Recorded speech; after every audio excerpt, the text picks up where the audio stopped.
रफ़ीक साहब, ख्वाजा सलमान रफ़ीक साहब, राना मशहूद साहब, मोअज़्ज़ज़ ख़वातीन व हज़रात, ख्वाजा साद रफ़ीक साहब जो हैं उन्होंने अपनी पहली तकरीर में बहुत सी ऐसी बातें कहीं जिसकी वजह से यकीनन मुझे अब यहाँ पे अपोजिशन का किरदार अदा करना पड़ेगा। और क्योंकि ख्वाजा मोहम्मद रफ़ीक साहब जो हैं वो क़याम पाकिस्तान के बाद जब तक वो ज़िंदा रहे तो सवाए एक छोटे से अरसे के, जब हुसैन शहीद सोहरवर्दी साहब वज़ीर आज़म बने थे तो वो 11 महीने का वक्त था, वो उसमें वो अपोजिशन में नहीं थे क्योंकि उनकी पार्टी के जो सरबराह थे वो मुल्क के वज़ीर आज़म थे, लेकिन वो उस 11 महीने में भी वो अपोजिशन ही का किरदार अदा करते रहे। तो यहाँ पे जो करारदाद मंजूर हुई है उस करारदाद को अगर आपने अमली जामा पहनाना है, उसको हकीकत बनाना है, तो फिर सबसे पहला काम ये करना पड़ेगा जो साद भाई ने भी बात की है कि सबसे पहले हमें सच बोलना पड़ेगा। और सच सिर्फ इमरान खान के बारे में नहीं बोलना, अपने बारे में भी बोलना है।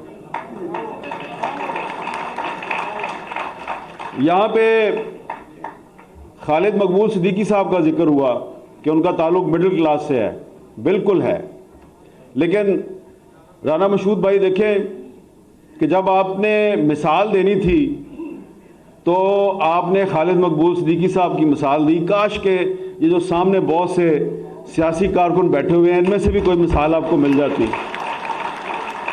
तो बाद में फिर आपने अपना और साद भाई का जिक्र कर दिया जो कि बिल्कुल ठीक है। और ख्वाजा आसिफ साहब जो है मैं भी उनको भी मैं मिडिल क्लास में ही शुमार करता हूँ क्योंकि मैं उनको काफ़ी पुराना जानता हूँ। लेकिन मसला ये है कि पाकिस्तान के मसाइल का हल सिर्फ मिडिल क्लास के पास नहीं है। मिडिल क्लास पाकिस्तान की अक्सरियत नहीं है, अक्सरियत जो है वो लोअर मिडिल क्लास है और गरीब तबका है। और जब आप बात करते हैं कि जनाब मुस्लिम लीग जो है वो पाकिस्तान की बानी जमात है, तो पाकिस्तान की बानी जमात ने कायदे आज़म मोहम्मद अली जिन्ना की क़यादत में मिडिल क्लास की मदद से पाकिस्तान नहीं बनाया, गरीब तबके की मदद से पाकिस्तान बनाया। तो बस मैं इब्तिदा में सिर्फ इतनी ही तलखनवाई करना चाहता हूँ कि मुझे ख्वाजा मोहम्मद रफ़ीक साहब की बरसी में कई बार बोलने का एजाज़ हासिल है, ख्वाह वो टाउन हॉल हो या अलहमरा हॉल हो या ये वारी होटल हो। यहाँ पे बहुत से चेहरे ऐसे हैं जिनको मैं कई साल से देख रहा हूँ, सियासी कारकुन हैं, तो मैं बहुत से को जानता भी हूँ। आप इनको काउंसलर का इलेक्शन तो लड़ा देते हैं, एमपीए की टिकट नहीं देते। और काउंसलर का इलेक्शन भी आप इसलिए लड़ाते हैं कि आपको अपनी जो ग्राउंड फोर्स है उसमें जस्टिफिकेशन की ज़रूरत होती है कि ये इलेक्टेड मेंबर है, देखो हमने गरीबों को भी टिकट दिया है। अब आप तो चाहते हैं, ये जो स्टेज पे बैठे हुए लोग हैं ये तो चाहते हैं कि महरूम तबका जो है वो इक़्तिदार के ईवानों में पहुंचे, ये तो चाहते हैं। लेकिन जो इनके ऊपर बैठे हुए हैं ना, वो पूछते हैं, जब टिकट आती है ना, जो पार्लिमानी बोर्ड बैठा होता है जहाँ टिकटों का फैसला होता है, ख्वाह कोई भी पार्टी हो, ख्वाह तहरीक इंसाफ हो, मुस्लिम लीग नून हो या पीपल्स पार्टी हो, कोई भी पार्टी हो, पार्लिमानी बोर्ड में जब गरीब कारकुन की दरख्वास्त आती है टिकट के लिए, तो जो सबसे बड़ा लीडर होता है वो पता क्या पूछता है, ऐसे को पैसे कितने ने।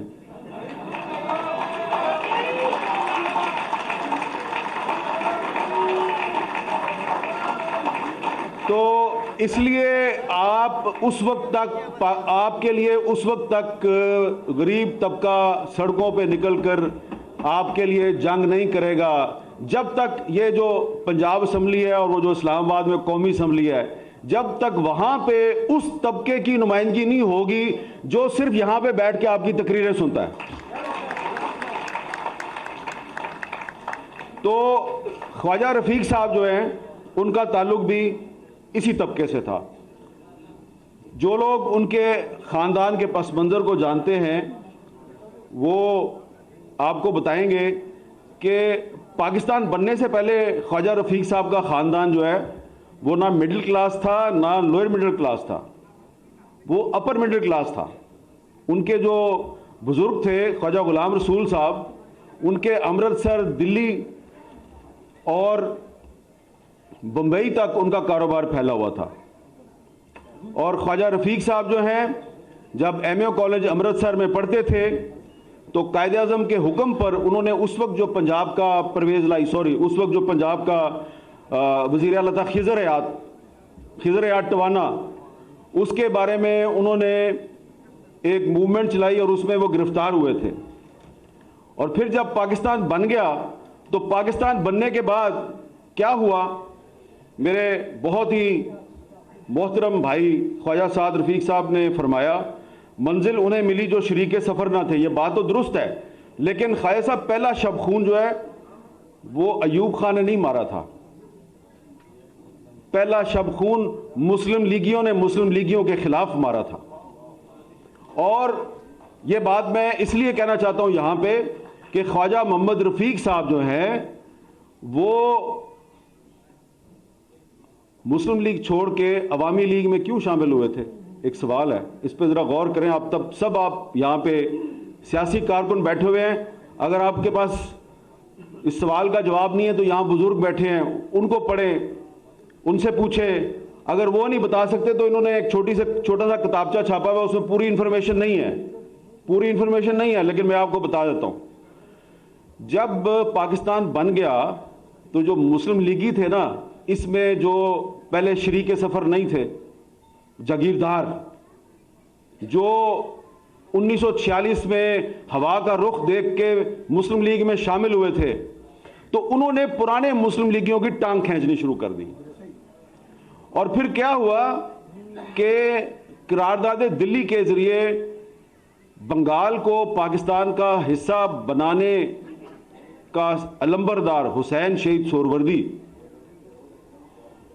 उसको पाकिस्तान की पहली कानून साज असेंबली से डी सीट कर दिया गया। आपको पता है डी सीट क्यों किया हुसैन शहीद सोहरवर्दी को, जो कि यूनाइटेड बंगाल का प्राइम मिनिस्टर था, जिसने खुद कायदे आज़म मोहम्मद अली जिन्ना को दिल्ली में कहा कि हम बंगाल को भी पाकिस्तान का हिस्सा बनाना चाहते हैं, और करारदाद पेश की और करारदाद मंजूर हुई। आपको पता है हुसैन शहीद सोहरवर्दी को डी सीट क्यों किया? डी सीट इसलिए किया कि उनका ताल्लुक था कलकत्ता से। कलकत्ता में मुसलमानों पर हमले हो रहे थे, उनका कत्लेआम हो रहा था।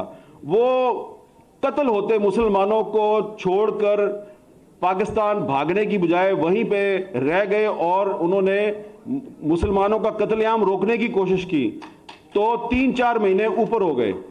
जब 3-4 महीने ऊपर हो गए तो आपकी जो ये पाकिस्तान में जो कॉन्स्टिट्यूएंट असेंबली थी, कानून साज असेंबली, उसमें एक कानून पास करवाया गया कि इस असेंबली का जो मेंबर 6 महीने तक पाकिस्तान वापस नहीं आएगा वो डी सीट हो जाएगा। और हुसैन शहीद सोहरवर्दी साहब वापस आए तो आईजी साहब गए उनके पास और उनको लेटर दिया और उनको मुल्क बदर कर दिया कि वापस चले जाओ इंडिया। वो इंडिया गए तो उधर इनकम टैक्स का डिपार्टमेंट उनके पीछे लग गया, वो वहां से फिर पाकिस्तान वापस आ गए। और फिर क्या किया उन्होंने, 1949 में उन्होंने अवामी लीग बनाई। उस अवामी लीग में शेख मुजीबुर रहमान भी चला गया और ख्वाजा मोहम्मद रफीक साहब भी चले गए। और ये जो एक मुस्लिम लीगी का एक जो सियासी कत्ल करने की कोशिश थी, इसने उस अवामी लीग को जन्म दिया जो आज बांग्लादेश की हुक्मरान जमात है। तो अगर आप मुस्लिम लीगी, अगर आप हुसैन शहीद सोहरवर्दी को मुस्लिम लीग से ना निकालते तो हो सकता है कि पाकिस्तान ना टूटता। तो इसलिए जब आप कहते हैं जी अयूब खान ने किया, तो अयूब खान ने तो बहुत गलत काम किए, लेकिन उसको जो एक्सक्यूज है, अपॉर्चुनिटी है, हालात, उसके लिए वो मुस्लिम लीगियों ने खुद पैदा किए। और ख्वाजा रफीक साहब जो है, जब अयूब खान ने मार्शल लॉ लगाया 1958 में, तो ख्वाजा रफीक साहब जो है उन्होंने उसके खिलाफ मज़ामत की और कभी भावलपुर की जेल में गए, कभी साहिवाल की जेल में गए, कभी लाहौर की जेल में बंद हुए। और उसके बाद फिर जब मोहतरमा फातिमा जना का इलेक्शन आया, तो ये भी एक बड़ी अहम बात है कि ख्वाजा रफीक साहब जो हैं वो मोहतरमा फातिमा जना के साथ थे, ख्वाजा आसिफ साहब के वालिद ख्वाजा सफदर साहब मोहतरमा फातिमा जना के साथ थे, और खान अब्दुल गफ्फार खान जिसको पंजाब में लोग गद्दार समझते हैं वो फातिमा जना के साथ था, और गौस बख्श बजिंजो जिसको पंजाब में लोग गद्दार समझते हैं वो फातिमा जना के साथ था। खैर बख्श मरी जिसको आप कहते हैं कि जी वो आज़ाद बलूचिस्तान का हामी है, वो मोहतरमा फातिमा जना का चीफ सिक्योरिटी गार्ड था, वो चीफ सिक्योरिटी गार्ड था। और शेख मुजीबुर रहमान वो ईस्ट पाकिस्तान में मोहतरमा फातिमा जना का चीफ पोलिंग एजेंट था।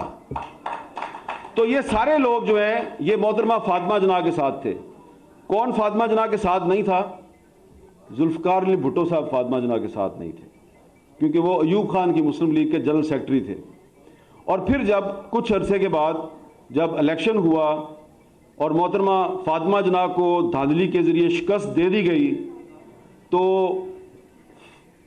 अयूब खान जीत गया, पाकिस्तान हार गया। अब ये जो सूरत हाल है इसमें आप देखें कि ये जिन सब लोगों को गद्दार कहा गया, ये सारे के सारे कायद-ए-आज़म की बहन के साथ थे, और जो अपने आप को मुहिब वतन कहते थे वो मोहतरमा फातिमा जना को गद्दार कह रहे थे। तो ये जो गद्दार की पाकिस्तान में कहानी है, ये इसका आगाज़ जो है ये जनरल अयूब खान ने किया था। और जनरल अयूब खान जो है उसके दौर में डिसक्वालिफिकेशन, सियासतदानों को नाअहल करने का सिलसिला शुरू हुआ, पार्टियां तोड़ने का सिलसिला शुरू हुआ, और वो सिलसिला आज तक चला आ रहा है। अब इसमें बात यह है कि गौर करने की बात यह है कि ख्वाजा साहब कहते हैं जी कि पाकिस्तान में इस वक्त हम जो मसाइल का शिकार हैं, इन मसाइल को हल कैसे किया जाए। तो ये मसाइल तो उसी वक्त हल होंगे जब आप ख्वाजा रफ़ीक साहब जो आपको बता गए हैं आप उस पर थोड़ा सा अमल दरामद कर दें, 50% ना करें 25% ही कर दें। यहाँ पे आपने उनके अक़वाले ज़री जो हैं वो लिखे हुए हैं ना, तो उसमें ये इधर जो लिखी हुई है एक जमहूरियत के बारे में उनकी उनका कॉल लिखा हुआ है, इसी पे अमल दरामद कर लें। जमहूरियत की जंग आप उस वक्त तक नहीं जीत सकते जब तक आप अपनी पार्टियों में जमहूरियत नहीं लेके आते। आपकी पार्टियों में जमहूरियत नहीं है, ना मुस्लिम लीग नून में जमहूरियत है, ना पीपल्स पार्टी में जमहूरियत है, ना तहरीक इंसाफ में जमहूरियत है। हाँ, इलेक्शन कमीशन को बेवकूफ़ बनाने के लिए आप एक जाली सा इलेक्शन ज़रूर करवाते हैं, लेकिन उस इलेक्शन में भी जो ओहदेदार जो है, जो सदर बनता है, नायब सदर बनता है, सूबाई सदर बनता है, जनरल सेक्रेटरी बनता है, वो सारे आप पंजाबी जी कहते हैं ना वंड पाते हो, तुसी आप सही आदमी को ओहदा नहीं देते। और अगर कोई आदमी बहुत अच्छा ज़हीन हो, बड़ी अच्छी तकरीर करने वाला हो, बड़ा पढ़ा लिखा हो, तो ये उसकी बेचारे की खामी बन जाती है, ये उसकी खूबी नहीं बनती।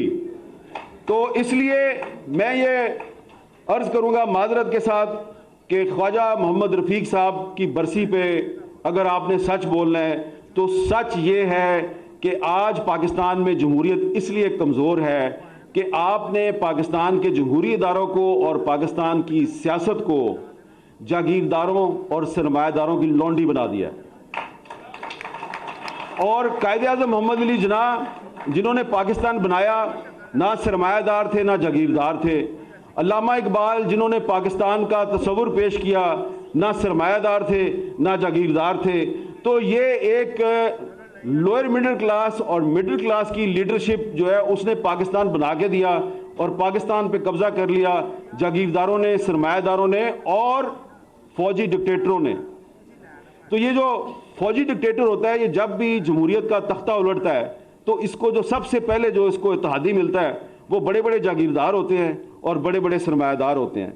तो इसलिए फिर यू टर्न आ जाता है पाकिस्तान की सियासत में, हर कोई यू टर्न लेता है। आप कहते हैं सिर्फ इमरान खान यू टर्न लेता है, मैं कहता हूं कि आप सारे यू टर्न लेते हैं, लेकिन वो तो बहुत ही ज्यादा लेता है, कभी कभी आप भी ले लेते हैं, ठीक है ना। और अब मैं यू टर्न की उसकी बहस में नहीं जाऊंगा कि आपने कितने लिए और उसने कितने लिए, लेकिन जो आपने ख्वाजा साहब बात की उसके बारे में, वो बात आपने बड़ी दुरुस्त की। वो मुझे इसलिए पता है कि अगर आप बुरा ना मनाए तो मैं ये भी बता दूं, ये ख्वाजा साद रफीक साहब इमरान खान को बड़ी अच्छी तरह जानते हैं। एक दफ़ा जब सच बोलने के जुर्म में मुस्लिम लीग नून ने ख्वाजा साद रफीक साहब के खिलाफ एक कार्रवाई की और इनकी रुकनीत को मुअत्तल कर दिया, तो इमरान खान साहब ने फ़ौरन इनको ऑफ़र की कि आप तहरीक इंसाफ में आ जाएं और मेरी पार्टी के मरकज़ी सेक्रेटरी जनरल बन जाएं। लेकिन ख्वाजा साद रफीक साहब ने इन्होंने अपनी मखसूस मुस्कुराहट के साथ इनकार कर दिया।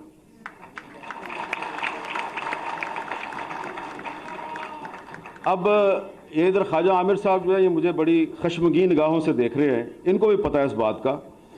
तो अब तो साद रफीक साहब शुक्र अदा करते होंगे कि इतनी ऑडियो वीडियो आ रही हैं, शुक्र है यार मैं नहीं गया। लेकिन ये बात आपको बता दूं कि खुश ना हो आप, ये कोई अच्छी चीज़ नहीं है। ये सब की आएंगी, एक की नहीं आएगी, ये सब की आएंगी। इस हमाम में सारे ही नंगे हैं, कोई जागीरदार सरमायादार, ये क्लास ही ऐसी है।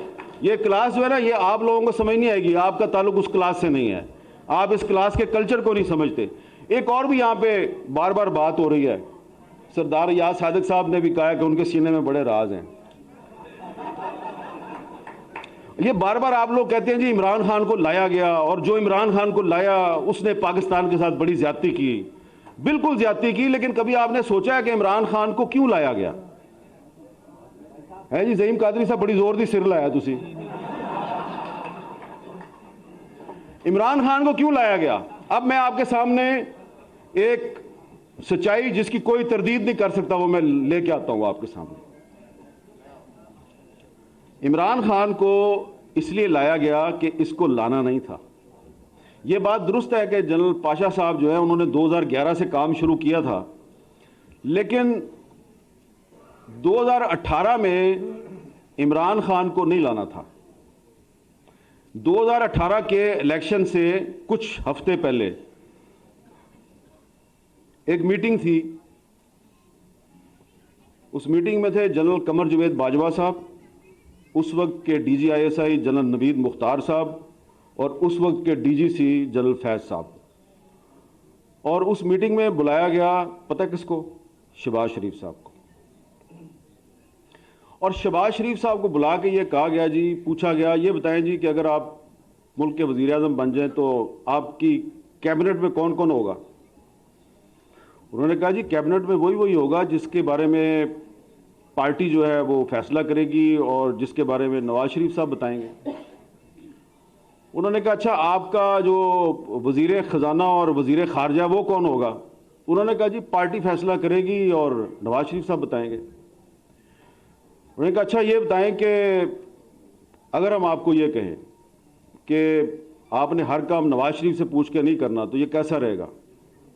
तो उन्होंने बड़े तरीके से कहा जी कि देखिए मैं तो, मेरी बड़ी एक ओपन पोजीशन है, मैं तो इस्टेब्लिशमेंट से लड़ाई का हामी नहीं हूँ और ये मैं कुछ छुपा के तो बात करता नहीं, लेकिन देखिए मेरी पार्टी के लीडर नवाज शरीफ साहब हैं, तो आखिरी फैसला तो वही करेंगे और पार्टी करेगी। आप मुझसे ये तवक्को ना करें कि मैं नवाज शरीफ साहब जो है उनके खिलाफ जाऊंगा।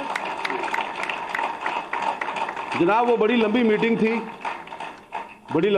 थी और मीटिंग का अख्ताम जो है वो ये हुआ कि शहबाज शरीफ साहब ने उनको कह दिया जी कि अगर आप ये समझते हैं कि आप मुझे वज़ीर आज़म बनाएंगे और वज़ीर आज़म बनने के लिए मैं अपने भाई का साथ छोड़ दूंगा, तो ये मैं आपके साथ झूठ नहीं बोलूँगा, मैंने ऐसा नहीं करना। तो साद रफीक साहब मैंने आपको 3 नाम बता दिए हैं, कमर जवेद बाजवा साहब, नवीद मुख्तार साहब, जनरल फैज साहब। अब ये 3 तो पता नहीं आपको मिलेंगे नहीं मिलेंगे, आप इनसे पूछेंगे नहीं पूछेंगे। शहबाज शरीफ साहब तो आपको रोज ही मिलते हैं ना, उन्होंने को पूछ लेना।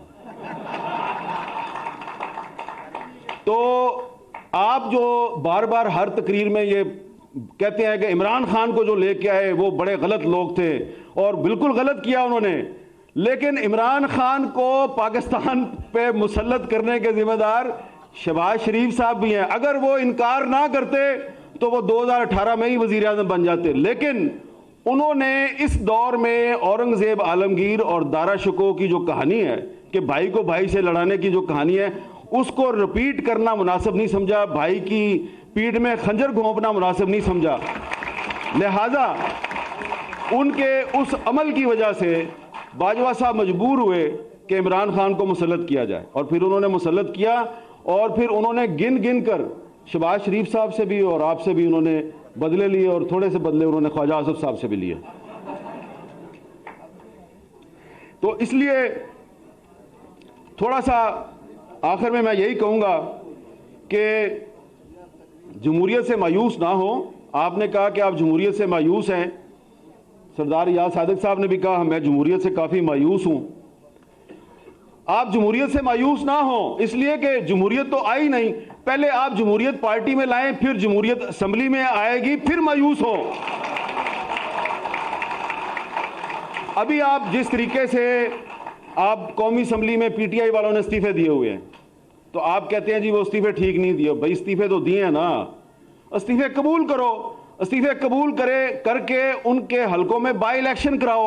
बाई इलेक्शन जब हो तो उसमें आप हिस्सा ही ना लें, क्योंकि उन्होंने खुद इलेक्शन लड़ना है, फिर उन्होंने इस्तीफा दे देना है, फिर इलेक्शन लड़ना है, फिर इस्तीफा दे देना है।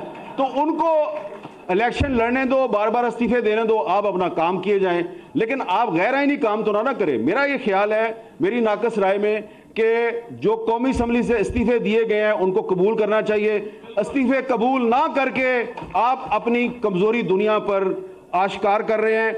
और परवेज लाई पंजाब का चीफ मिनिस्टर है, आपको अच्छा लगे या बुरा लगे, गवर्नर साहब जो हैं उनको ये राइट नहीं है कि एक इलेक्टेड चीफ मिनिस्टर जो है उसको आप डी नोटिफाई करें।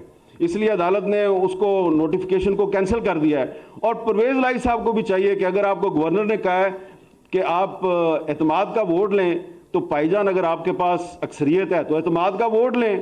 तो आप एतमाद का वोट नहीं लेते तो वो आपको डी नोटिफाई कर देते हैं। दोनों ही गलत काम कर रहे हैं आप। और जब दोनों साइड से गलत काम होगा तो फिर जो होता है उसको आप कहते हैं शब खून। तो उस शब खून में फिर आप भी तो बराबर के जिम्मेदार है ना। आप ये काम ना किया करें। आप पार्टी में जमहूरियत लाएं, सही लोगों को असेंबलियों में लेके आए, तो ये काम नहीं होगा कि फिर लोटों के पीछे फिरते हैं आप और लोटों को सीट दे देते हैं आप अपनी, और अपनी पार्टी के लॉयल कारकुनों को कहते हैं कि इन लोटों को वोट दो, लोटों को जिताओ, क्योंकि उन्होंने आपकी चीफ मिनिस्ट्री और प्राइम मिनिस्टरशिप को कायम रखना होता है। तो जब आप पॉलिटिकल वर्कर को लोटागिरी के ईंधन के तौर पे इस्तेमाल करेंगे तो जमहूरियत मजबूत नहीं होगी, जमहूरियत कमजोर होगी। इसलिए ख्वाजा मोहम्मद रफीक साहब के नाम पर इस सेमिनार में आज आप ये अज़्म करें कि आप इमरान खान के बारे में सच जरूर बोलें, थोड़ा सा सच अपने बारे में भी बोलें, और थोड़ी सी खामियां अपनी भी जो है उनका भी जायजा लें, अपनी खामियां दूर करें, तो जो दूसरों की खामियां हैं वो आपकी ताकत बन जाएगी। बहुत बहुत शुक्रिया।